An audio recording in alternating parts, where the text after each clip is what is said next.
So this is one of the real benefits of a proper pilot saloon doghouse, let's say, a doghouse blue water cruiser, is when the weather is horrible. You come in here and you shut the door. So let's try and give you a bit of this effect, because the difference when you do that is peace and quiet. And it is absolutely howling out there, but now feels like we're in a little haven of calm. And this is where you would stand a lot of your watches. And when we're in the nice protection of this pilot station, I am going to tell you a bit about Boreal, if you haven't already come across the brand, because this really is what they do. It was set up by Jean-Francois Delvoye after he spent 6 years circumnavigating with his family and 4 kids, including a long stint in Patagonia. So they really spent time thinking about what blue water cruisers need and want. And when he came back, and that was on his own 12-meter yacht that he built in his back garden, spent a lot of time designing and engineering what he'd want in a Boreal, and that was going to be for their next yacht, and then they sold 2 straight away, and like many good shipyards, that's how it started. He then began building boats. They're based in Tréguier in northern Brittany. Yeah, we've covered them before in the past, but this one is a bit different. It's a different shape, this 56. It uses a much rounder, fuller bow, a scale-shaped bow, I would say, which creates a lot of volume forward, but it wasn't just because of that. It started again from Jean-Francois, using a lot of designs and putting them through his computer modeling to see how they would handle at sea, and then tank tested them and then put them through the same Bureau Veritas program, which confirmed it's a design that works. Now, they had a 55, they had a 55.2, and they had 7 orders for that 55 open cockpit version, which has this big protected crew guest cockpit, and all of them changed to the 56 when they saw this design and how much more yacht it gives you.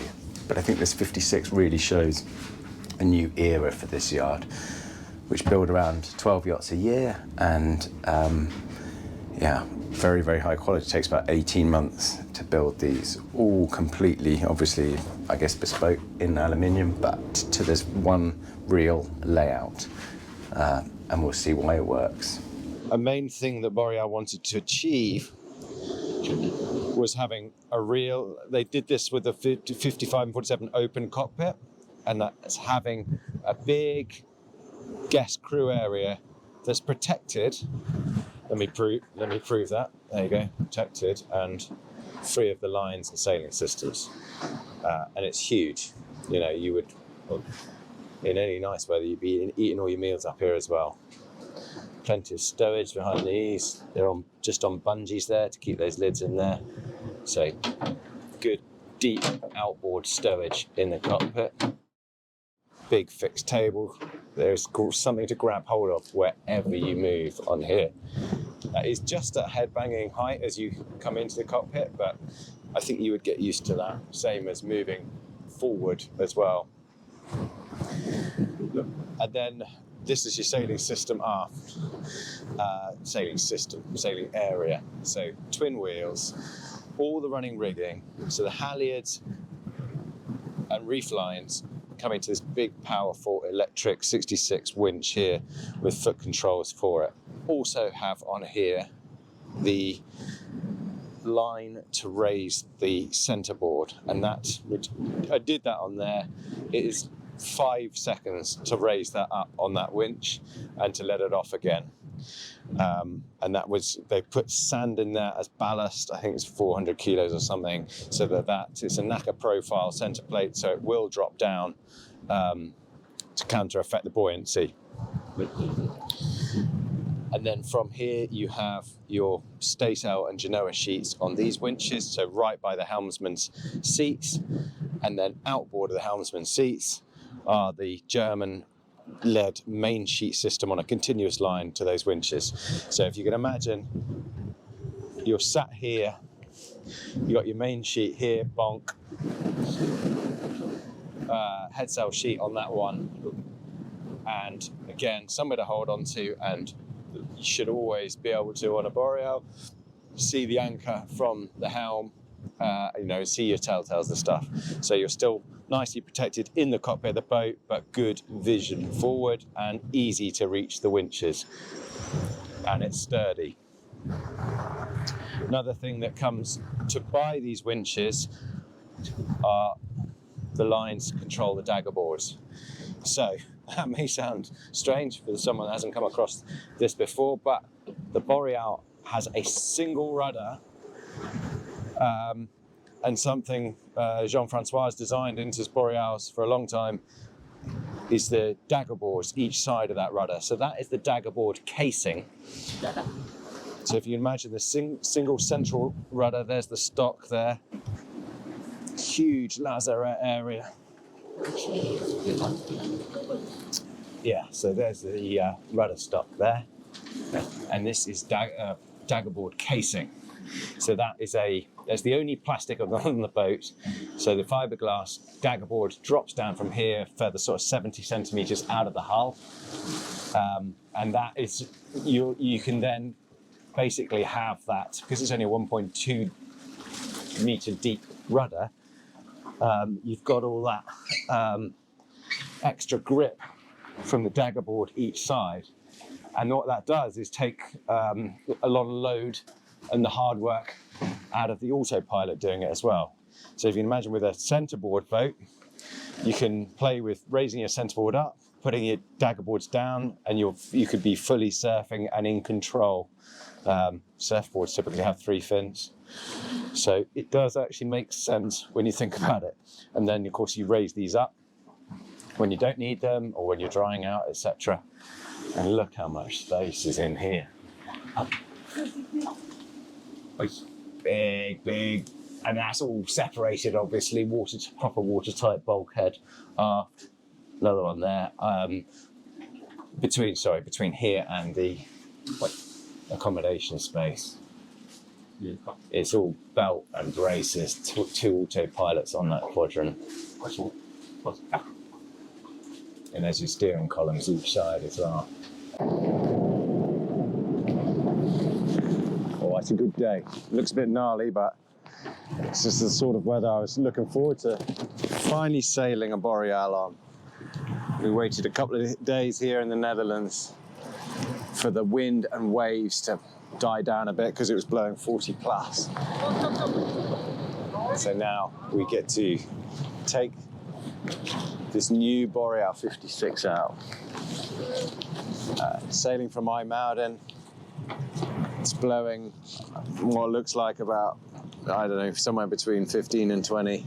But there'll still be quite a lot of waves outside those breakwaters. And that says the 55.2, but this is the new 56. So I guess these are the yards and sails. This is a brand new boat. And this view from here gives you a bit of a clue to the design of it as well. Look, the size of this foredeck. Really, really full bow shape. So scow influences you see coming more and more into cruising yachts that you see used on the IMOCAs, Class 40s first. But as I may have mentioned already,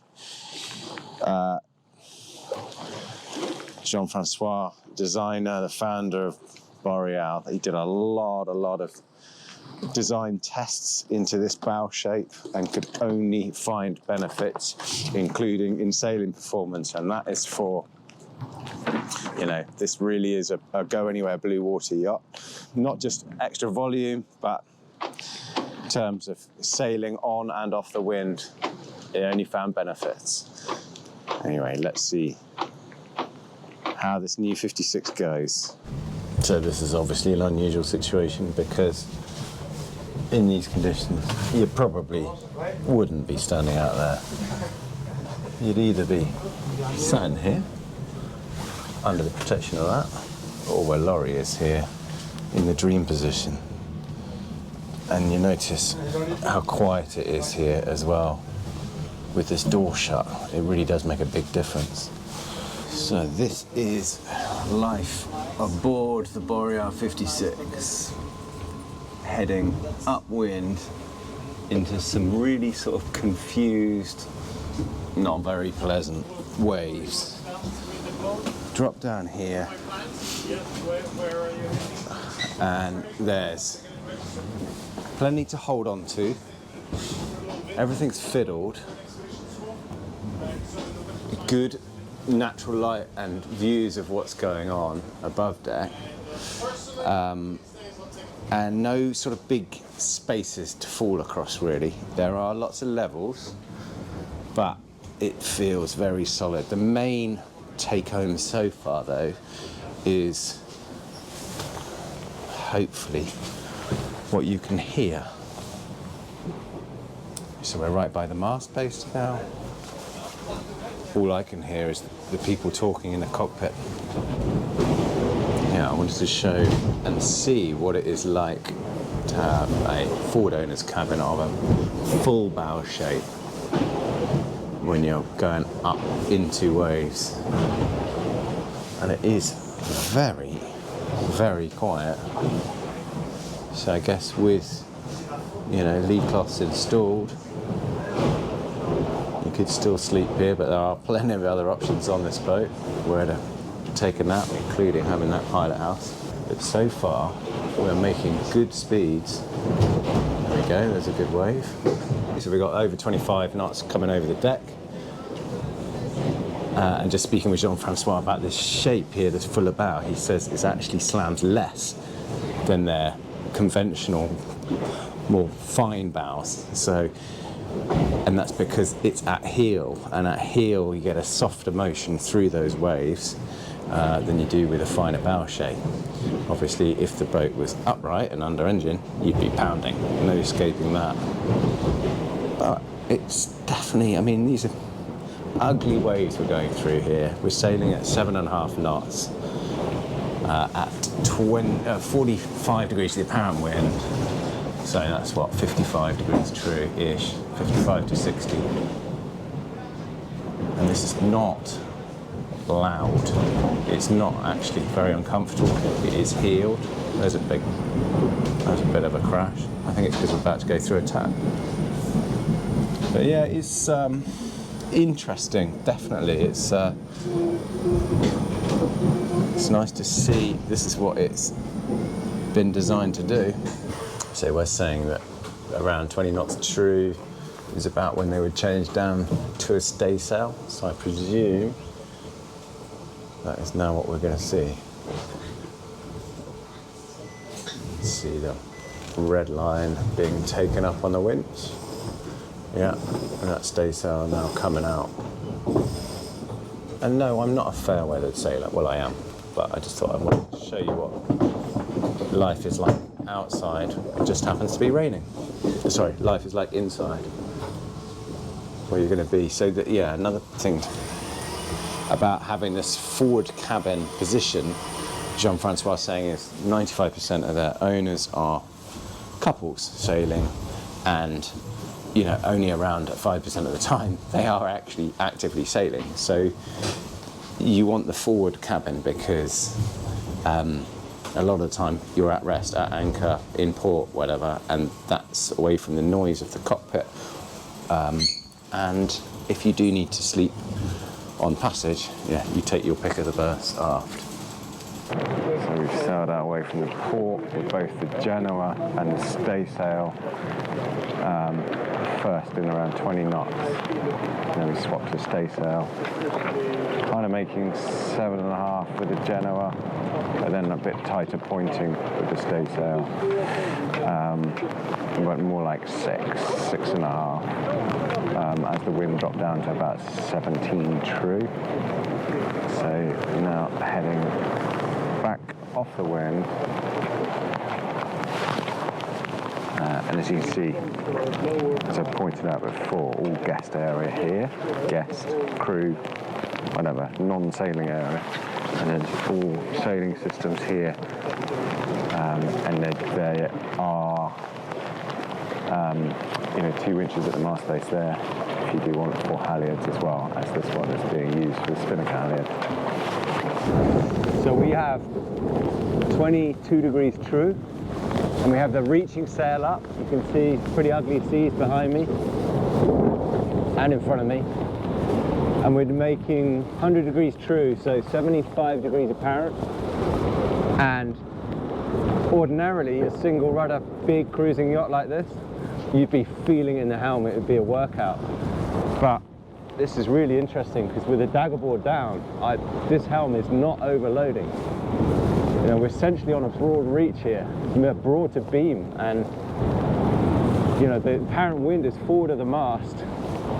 Seas are trying to tip the boat up, and maybe you can see from my hands here, I'm not really overly steering the boat at all. So yeah, I'm quite impressed with the addition of the daggerboard here. I like it. Sitting at 8.5 knots, up to 11 in the surfs. Coming back up through just pinching a bit to get through the breakwaters.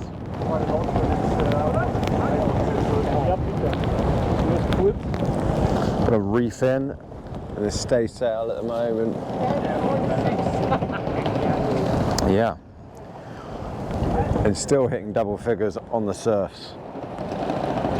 So we are in 22 knots true, sailing at 100 degrees true, averaging somewhere between sort of 7.5 and 10 knots, depending on when you get on these waves. Eric is now trimming the primary, so you do that from a nice inboard position here.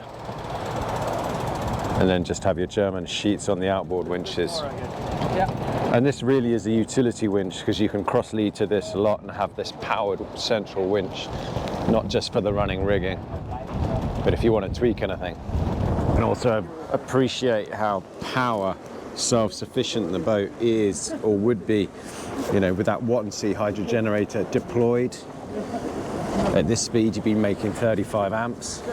You got solar all over the deck and on this davit system, and that super wind really going for it as well. So yeah, natural power resources are very, very good. It's big alloy arch. You have that block, single line to that block, and that's using the crane system. Can you see the separate system after it to lower the dinghy off 2 points off the outboard parts? Pretty belt and braces.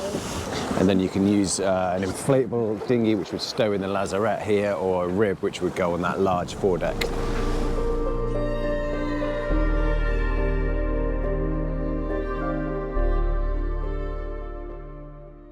Oh, it's got really, really wet, but that was worth it because that last, yeah, off-wind sail there back into the harbour, really good fun, and proving that daggerboard works really well. You could really load up the boat and feel it power surf down, even hitting late 10, 11 knots at one stage. Then you get to come back down into here, which is on a day like this where you want to be. Nice, quiet, calm, warm interior.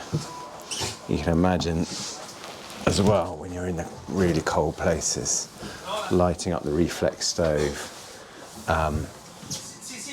and that will, so the diesel circulates around that. You light the stove, as Jean-Francois was saying, that will, this area here will pretty much heat up instantly within 5 minutes, and then it will fill the central heating, so the radiators, the water-filled radiators, they'll warm up in 20 minutes or so. Yeah, you can imagine. I mean, he overwintered in Norway, Greenland, so yeah, having a central heating system would be obviously absolutely needed. But yeah, it's a very comfortable yacht to come into. And it said that reflex stove, I mean, it takes 5 litres of diesel every 24 hours. And you know, so you shut it down, you can regulate how much heat's coming out or how much fuel's going in. And then in that locker there is the day tank for it, so it's a gravity fed system, and that takes off the main fuel tank that's in the keel. Also in that locker there is the panel, which accesses the chain locker. So right by the mast base. But I'll show you that from on deck. So there we have it. A lot of wind, a lot of rain, a lot of wetness, but good to get out on the Boreal in conditions which doesn't really, it doesn't mind at all. It handles them with aplomb. Come in through a bit of a refuel before the yacht then heads back to Tregear from here in Holland. A few things to point out still on deck. Up here on the bow, let's have a good look at that chunky bow roller. With two bow roller sections on it, if you do want to set 2 anchors, and this reflex reaching sail, which set on a furler off that as well, and then your 2 head sails, furlers, belt and braces stuff under my feet here.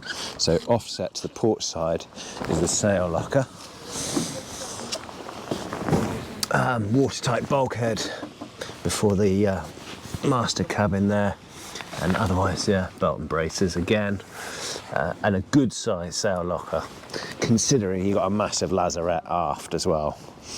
Again, from here you can see the huge size of this foredeck area, so you do have a rigid inflatable. You got the pad eyes here to strap it down on the deck. These are all hatches obviously, but this central one here, as I mentioned, the weight, centralized weight is really important to the boat. So that anchor chain comes through a tube along the centre of the deck there, squeaky hatch, through that plastic tube to the windlass right far aft here, and then into a chain locker with a panel, access panel from the interior to it as well. So nice and deep chain locker, only a metre forward of the mast base. And that's the vent for the reflex heater. Nice solid crash bars each side of the mast base, and winches on there, and then carbon pole there for poling out the Genoa when you're sailing downwind. Another difference with the older 55.2 is the coach roof and coach roof window design, a bit more modern, and again wider and more spacious. You've got a big flat roof section on there for walking on, and solar panel area, and again on the hard top itself. Nice, neat running rigging leads as well, coming around the turning blocks, and a long Genoa track, because that also takes the red staysail sheet and the blue staysail sheets on it. So long adjustable cars on that, and then they, again, there's something to grab hold of wherever you move on the boat. Those disappear, through that aft coaming section, and the mainsail obviously out of cockpit, out of harm's way on a German sheet. So sheeted there, led forward there, so you can sheet it each side, and then forward further along the gooseneck, and then right the way aft, and comes out through these coamings to these 2 aft main sheet winches. There's swim platform aft, and access. There's the starboard side with that huge lazarette area. Loads of stowage space, and you can, if you've got an inflatable dinghy, as this boat has, it would go in here. And there's your daggerboard box again. And it's easy to tell which daggerboard you have down, because when it's up, it's in the cleat. And then there's your running rigging, halyards and reef lines coming out of those clutches each side, using this central utility powered winch with plenty of stowage for the tail ends, keeping it nice and neat in here. A couple of things you'd have to get used to is the lack of headroom there, head banging height as you walk through, and then there's quite a big space between this really good doghouse seat and the companionway space there. So just want to have a hand on there as you move forward and down. And the same also as you move forward here, that cutaway, it's a couple of deep steps, so you would bang your head if you didn't mind out on that. Again, I think I'm already used to it, so first couple of sails you would be. The boat just sailed here, so from Treguier to IJmuiden in the Netherlands for European Yacht of the Year trials, and they, had 40 knots plus following breeze coming up the channel here, hit 14.5 knots at one stage with some current behind. But yeah, pulled out Genoa, and as I said, just stand watch in here, really. Very protected position.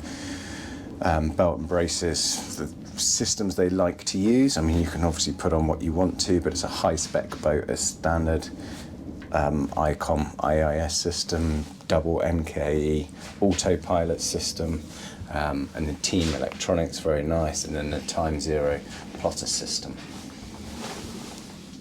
This is a comfortable spot, and that one raises up there, so you've got a good angle either side to sit here, look out or up at your sails. And then another nice feature is behind that, lots of wet hanging stowage, so you put your wet jacket in there, and it's right above the engine as well, which is, when the engine has been running, there's going to be heat in there to dry off your foul weather gear.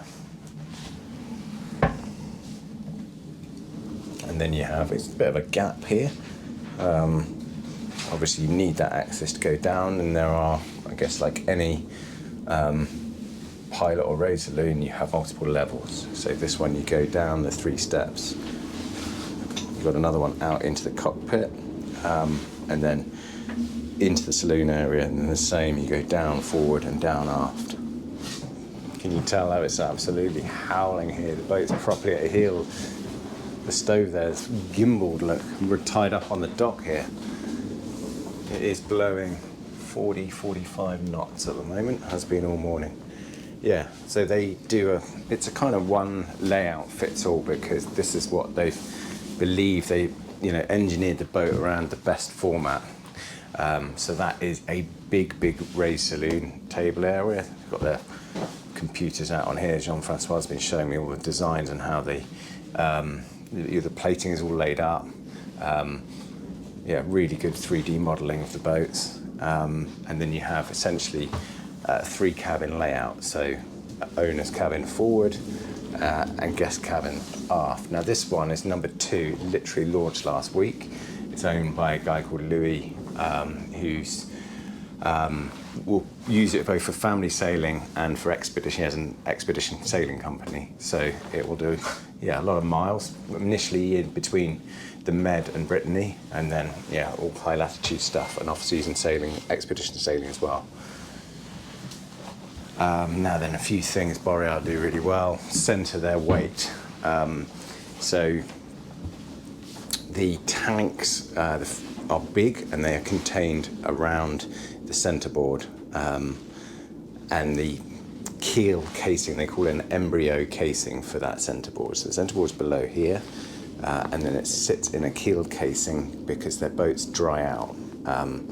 So they want to keep the weight low and central, tanks all low and central, batteries all low and central, and the fuel tank's big. It's 1,150 litres, and that's all in behind that centre plate, but built into the framework of the centreboard casing, of the keel trunk, let's say, the embryo keel. And therefore, with the centre plate raised, the boat dries out on that casing, because their boats will dry out wherever you want them to. And then further aft than that, there's a skeg which protects the rudder, which is about 1.2 metres deep, that rudder, and then 2 daggerboards aft. Below here, you've got a space for an air conditioning unit if you want it, but lots and lots of space and stowage throughout this boat. So stowage beneath these seats, and then all tanks below us here in the low down parts. As you can see, the galley, lots of nice work surface area, fiddled, and done to a high spec as well. You can tell these are, craftsmen that work on these boats. And there is stowage everywhere, right through all of these as well. This area forward of the saloon really shows what the boat's about as well. So it's a big workspace area. I believe some of the owners could choose to have a proper workbench here, you know, with a vice on it as well, which would be easy to do. But otherwise, this is all stowage. So a bank of big, deep drawers there. Imagine liveaboards using all this space. Incredible amount of stowage space. This one actually has a washing machine in there. I think earlier models had it in the owner's shower compartment. Whether that's an option on this, I don't know. I'll have to ask. But yeah, that is going to swallow a lot of your stowage needs. And there's a tank in there. And here's the heart of the boat, the reflex stove inside the boat, which is already very well insulated with cork, polystyrene, and close-cell foam all in the floorboards. But yeah, all the hull lined with cork, thick plated. So this is the moving into the owner's cabin here. So the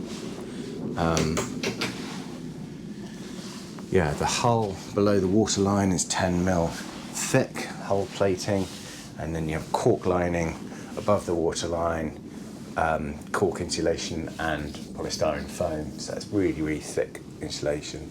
And they've built over 100 of these. I think this is a number 113 Boreal built. So they are sort of master craftsmen in building in aluminium. So there's a radiator from the reflex stove. Big ensuite cabin with, well, it's a long cabin, isn't it? With a separate shower compartment aft here as well.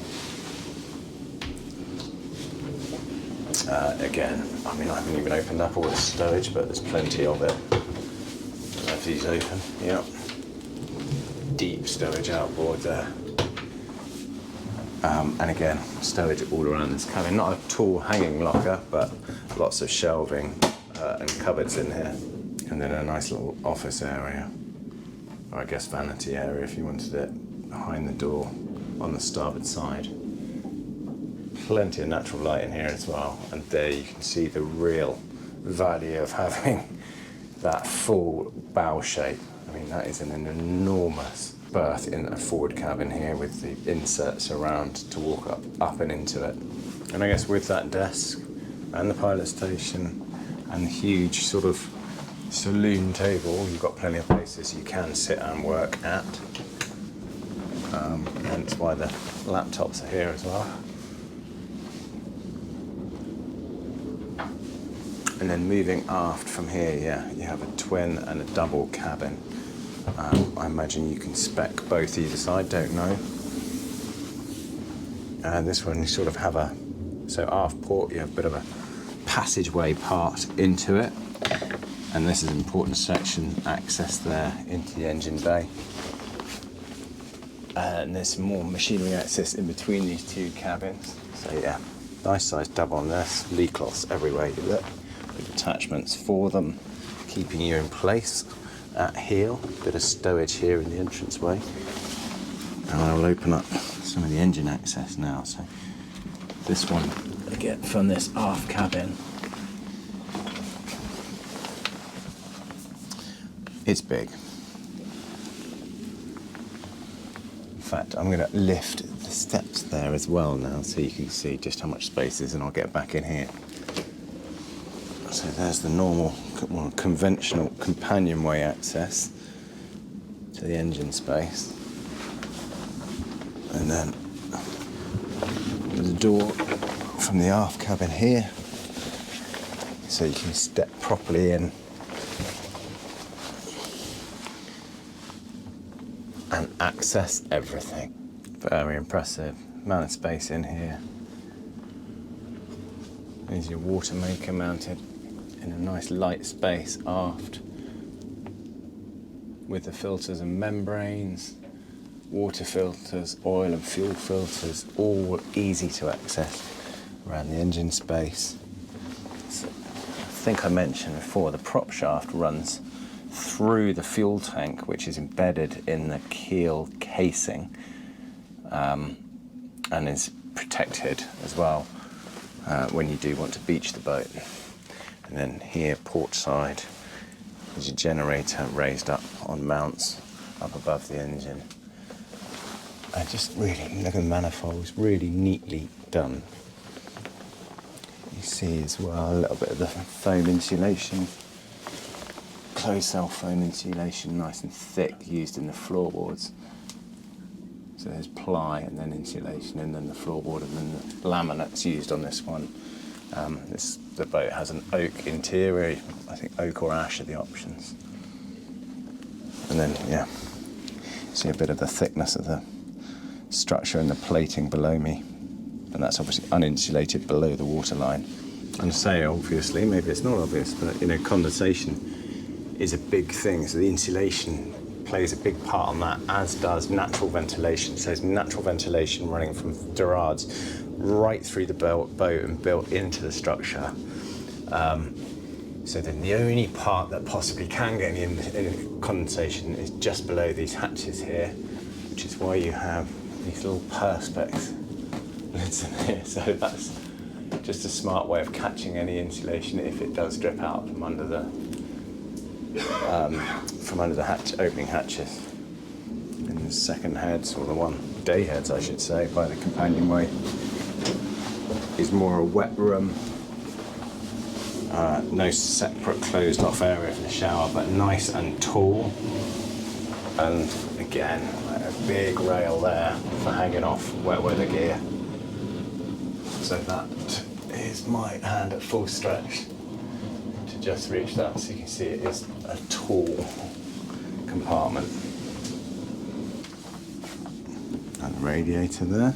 Moving into the aft starboard cabin. So this one, a twin format, a bit more space in here with a bit of separation between. There's some stowage in the entranceway, bit of natural light and ventilation. Again, good headroom, guessing around 6'5" in here. And they're at different heights as well, so a bit of privacy between those berths. Again, lee cloths used to keep people in their berths at sea, at heel. And there's more of that electronic space, I think, in between the cabins. So yeah, a bit of the charging systems there for the solar and watt and sea hydro generator. And the charge controllers for them. So there you have the Boreal 56. Just because it is weather like this, it doesn't mean it has to be weather like this to sail this boat. But I'm glad, A, that we got to sail it, and B, that we've experienced it in some good, proper North European conditions, shall we say.